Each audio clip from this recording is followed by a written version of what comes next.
guys. So those are just a few clips from today's workout. Feeling really good. Today's workouts, you can tell, were simple, nothing too crazy. You can see when I did my last bicep curl, I did a compound movement, went from a curl into a raise. The main reason I'm doing that is because a couple of years ago, maybe even 3 years ago, when I was working out, I kept tweaking my shoulders, especially on bench press. So I don't do a lot of barbell presses. I do, when I'm benching, I try to use dumbbells. I just found that it just puts some type of stressor. I've changed my form. I worked, through different things to try to get it right, but I just kept tweaking that injury. So I'm going to actually change that. If I do a barbell press, it's lightweight. I don't try to max out anymore. It's mainly just to warm up, to get some good blood flowing, and then I usually switch over to dumbbells. But you can see I did a compound movement, like I said, from a curl to a raise, just to kind of see where my shoulder was at. I was using 30-pound weights. I think a lot of times as we get older, especially the fellas, we're still trying to chase what we used to do in our youth. And so what I found beneficial is just having an honest conversation about where you're at. All right, having an honest conversation about what your limits are, and then going from there. So I'm not in here to try to impress anybody. I just want to put the best effort into my particular workouts. I do have a goal on how I would like to look. And so I'm doing movements, I'm doing workouts to try to achieve that particular goal. Also with that, I need to get better in the kitchen. So one of the things I'm doing now is trying to pre-plan my food, look at the foods that I need to eat. As we get older, again, our metabolism a lot of times changes, although I do have a friend, it looks like he still has the same metabolism that he had when he was in his 20s. But that's not the case for most of us. So it really does start in the kitchen, but we have to get up and move. Like I said, with the kids in virtual learning and their home, Kelly's home, it's just one of those things where I have to make myself work out a lot of times, but I feel so good when I do it. I'm just gonna keep it real with you guys. I'm not gonna come on here and say, oh man, I feel like getting up, working out every day, because I really don't. But the biggest thing is I know that my body needs it, and so I try to put forth that effort. So like I said, today was just a little upper body, nothing too hard. We're building into the week. I try not to miss a Monday ever, even if I can only get 15 to 20 minutes in. I try to make sure that I at least do something on Mondays to set my week up. I feel like if I miss a Monday, my whole week is just kind of shot. So didn't do anything on the Maxi Climber today, get on that tomorrow. But now I got to go out here and take Marley to her appointment. She's got a vet appointment. Nothing serious, but with this quarantine stuff, we got to leave her there for 2 to 4 hours and go back and pick her up. So that's a little bit of a hassle. So workout's done, on to the rest of the day. Come on. Come here, girl. I know. Come on. Okay. Come here. Come on. Put your stuff on. Where'd you hide your other one? I don't like this one. Stay by the camera. Say hi. You stay hi. You ready to go to your appointment? Get in the car. Come on. Go for a ride. Wanna get in the back? Come on. Uh-oh. Come on. Up. Go for a ride. Come on. Get up. Oh, you jumped. Get in there. What? Say hi. Why are you in the car seat, Marley? Why are you in the car seat?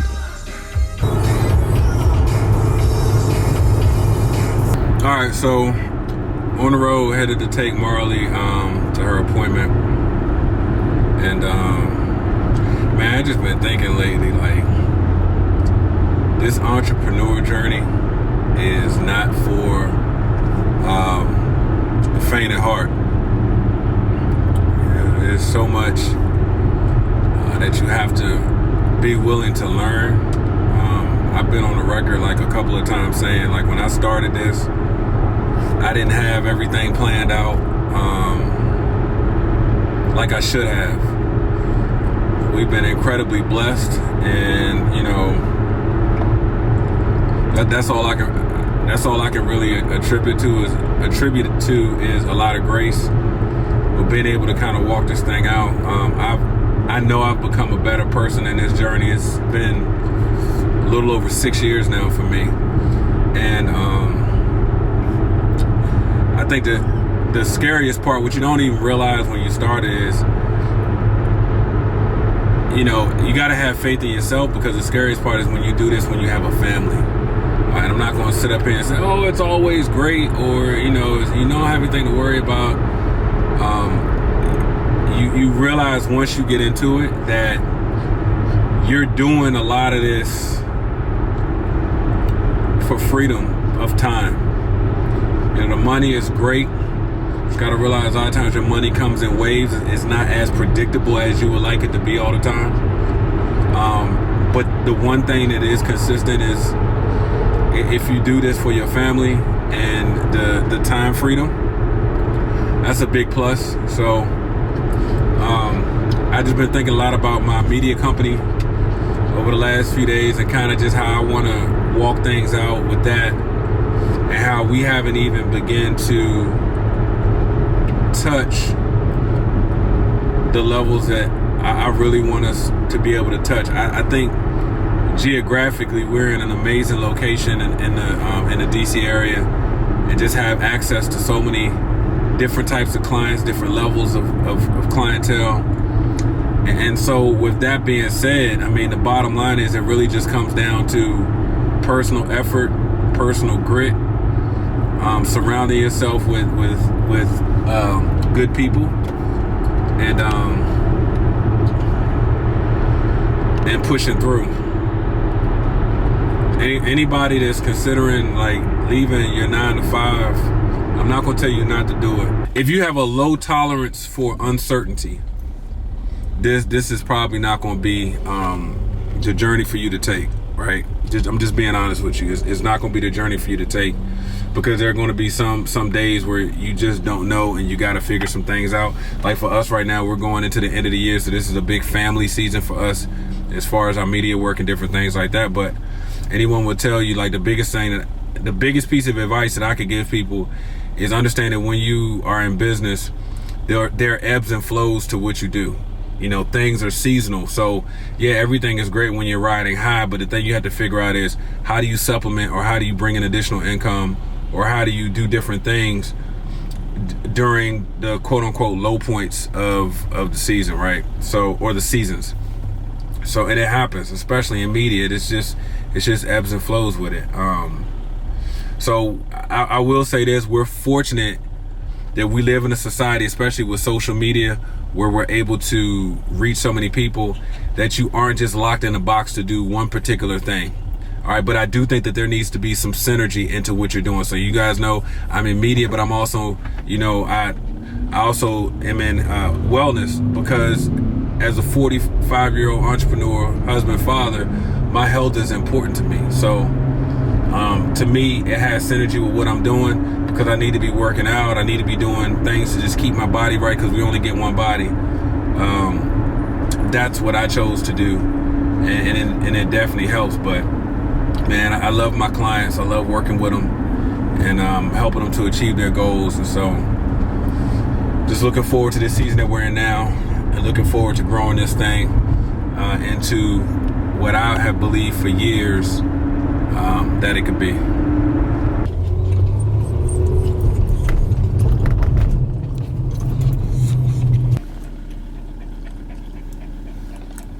You want to go in that place? I know. Man, you tore this collar up, Marley. We got to find your other harness when we get home. Ready? All right, go. Go across the street. Go. Come on. Come on. Hi, girl. Say bye-bye. Say bye-bye. Wave to mommy. Say bye-bye. Say love you, mommy. Look, she's like, no, get me out of here. All right, bye-bye. Dear, All right, thank you. Okay. Appreciate it. A little weird. It seems like the more and more that Marley comes to the vet, when we start getting into the area, she starts getting a little nervous. I guess she anticipates where she's going. So she got into something out here in the grass and started to throw up a little bit, so they're going to check on that. This girl's into like everything, but she still runs the house. All right, so back at the house, waiting to get a phone call from the vet. I'm not sure if you guys heard, but they said it's going to be about 2 to 4 hours, so they don't expect it to take 2 hours. So they're gonna call us with when it's time to come pick up Marley. We're not allowed to stay because of what's going on with COVID. You know, usually take your dog or your pet, stay for the appointment to come and leave. But right now they're having you do drop-offs so the doctor can see the dog and then you come back and get it. So one thing that I'm doing is we had a pretty busy weekend. We had a commercial shoot on Friday for one of our clients that's releasing. He's a recording artist. He's releasing a project this Christmas.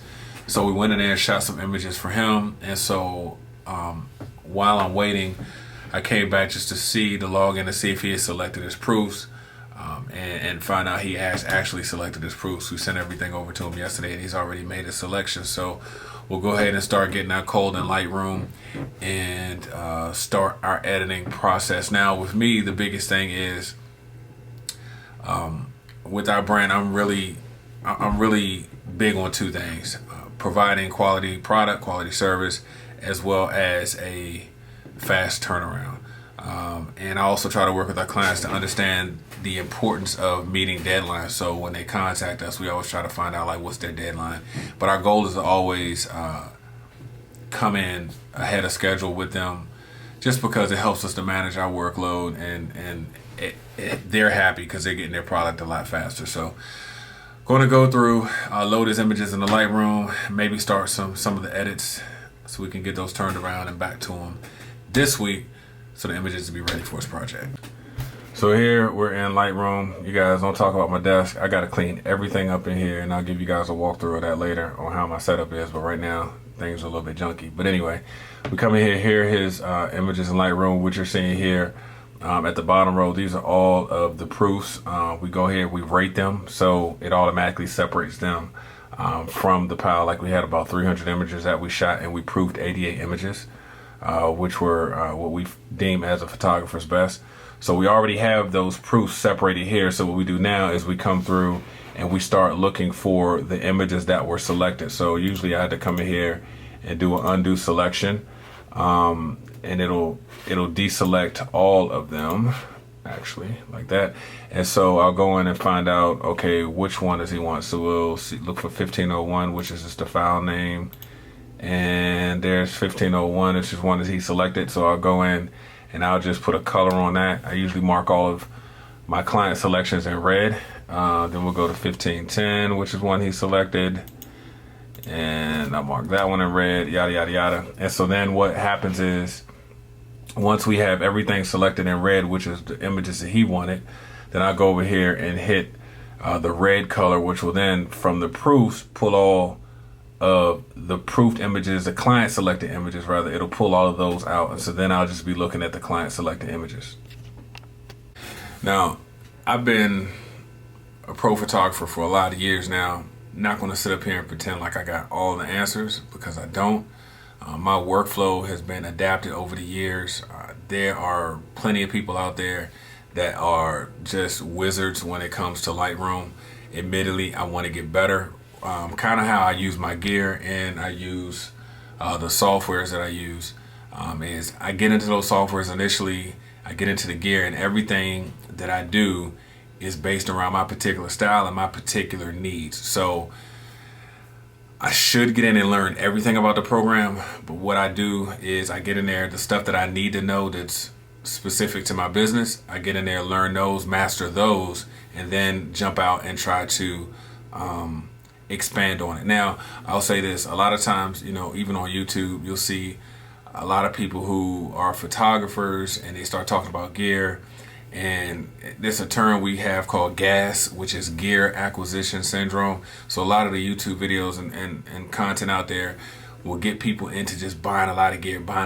One of the things I wanted to share with you guys is that the gear that I bought over my like 20 plus years of doing this now, everything that's in my camera bag, all of the software that I use is what I actually need. I don't have any gear that's just sitting around like, oh, I want this lens, let me go, you know, buy this lens, and then I don't ever use it. So right now, we're in a position where we are focusing on our upgrades now. And I'm gonna be honest, right now, I'm looking at if I want to switch to Sony completely. This is being shot on a Sony right now.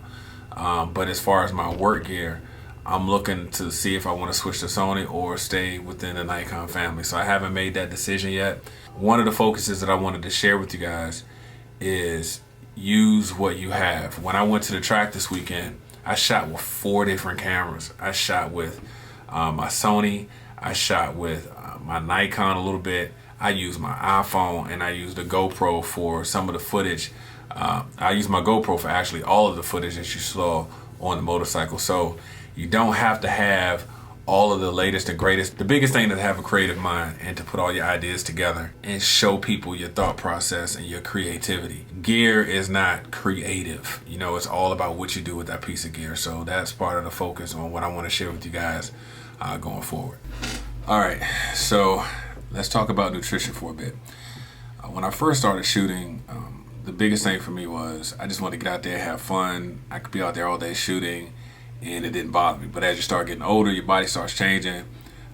You really got to start paying attention to how you take care of your body. And so one of the things that I'm really trying to do now is I'm trying to stretch more, trying to watch my diet. I'm also to maintain my weight. And see, a lot of people don't really think about this when you're shooting. People just think about the camera. But you know, you're doing all types of camera movements during the day. If I'm shooting a wedding or something like that, I can't tell you how many squats I'm actually doing during the day, because I used to wonder, like, why am I so exhausted when I get home, or when I wake up in the morning, I'm just so stiff and tired. It's because you're doing a lot of other movements. So it's no secret to the things that I've been doing. You know, one of the biggest things for me as far as my diet is I do intermittent fasting, which means I don't usually have my first meal or food until 12 o'clock, and I try to eat within a 12-hour window. I know that sounds crazy to a lot of people, but it's actually very beneficial, because truth be told, and I'm just going to speak from my personal experience, I was eating breakfast and really didn't need to eat breakfast. If we think about it, breakfast is nothing but breaking your fast. It's the first meal of the day. So I can actually get up, work out, get a good workout in, and then like I did today, run some errands. It's about 12:20 now. I haven't even eaten yet, but I'm about to have my first meal of the day. So one thing that I also do is I do take my supplements in the morning. You guys know what my favorites are. I drink my NutriBurst, which is a liquid multivitamin, and I usually take 2 NRG capsules, which is energy. All right, the NRG capsules actually help you to burn calories as well. So I usually get up in the morning, I take that, gets my boost going, powers me through the morning, helps me with my appetite, so I don't feel like I just need to eat, and I'm able to get started with my day. I've been really fortunate to get some good results in doing that. Now, I have found out I can do my normal workouts in the gym doing that. If I go mountain biking in the morning, I have to have a small meal because I'm burning through so much with my legs. I just run out of energy on the trail. So there is a caveat to that. If I'm mountain biking, I do usually have a little small meal before I go out, probably about 30 to 45 minutes before I go riding. I have a small meal, and that helps me power through my ride. And then when I get off the trail, if this is in the morning, I usually won't eat then until around 1 or 2 o'clock. All right, so you have to make adjustments. You got to know your body. Looking at what other people doing is really good. It's really beneficial. But at the end of the day, it comes down to knowing who you are and knowing what your body needs to maintain or to hit the goals that you have for it. Just got a call from the vet getting an update. Yes. And okay, so we brought her in. She had some kind of coughing or trying to clear her throat all the time. Yeah, she just almost like she's just scratching her throat all the time. Between 2 and 5. Okay, sounds good. All right, thank you. Bye-bye. So she's got some type of, they think it's like a mild allergy on her foot. There was some redness under her foot, under her paw.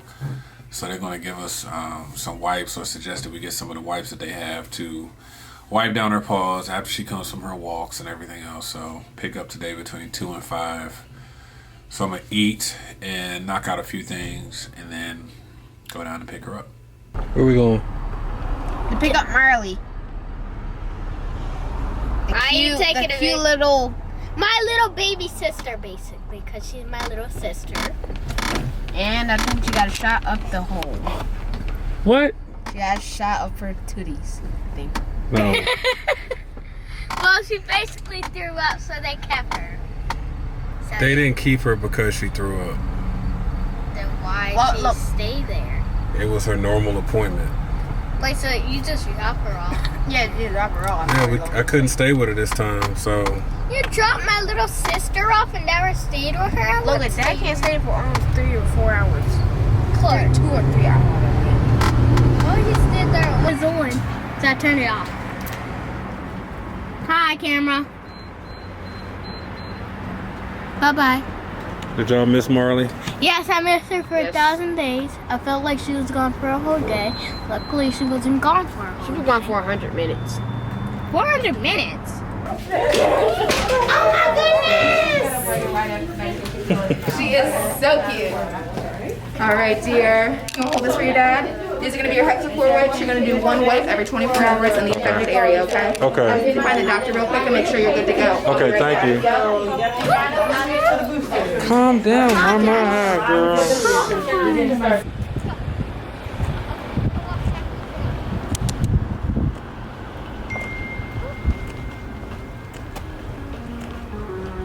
Going crazy. Back home. You done with the doctor? That means